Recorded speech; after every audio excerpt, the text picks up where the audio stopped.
Hello আমার দুষ্টু মিষ্টু বন্ধুরা, তোমরা কেমন আছো? আশা করছি সকলে ভীষণ ভালো আছো। আর আমিও না ভীষণ ভালো আছি। সকাল সকাল চলে এসেছি। আজকে ভাইফোঁটা, জানি তোমরা তোমাদের ভাইফোঁটার দিনটা খুব সুন্দরভাবে কাটিয়েছো।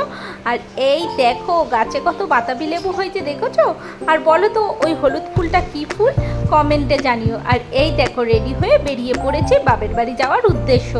এই তখন বাজে বেলা প্রায় 12টা, 12:30। তারপরে ঢুকে পড়লো মন জিনিসে দেখি আবার ভাইফোঁটা লেখা কেক বেরিয়েছে। না তবে এই কেক নিইনি, কারণ আমার ভাই এই এত বড় কেক খাবে না।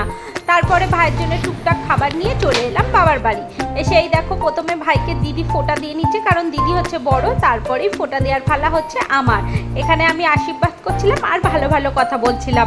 একটা ইয়াং ছেলেকে যদি তার বিয়ের কথা বলি তাহলে তার কতটা না আনন্দ হবে, সেইটাই চলছিল এখানে। তারপরে ভাবলাম ভাইকে কোন মিষ্টিটা খাওয়াই। আমার মনে হলো না, যে পায়েসটা ভাইয়ের জন্য রেঁধে এনেছে সেই পায়েসটা খাওয়ানোই উচিত।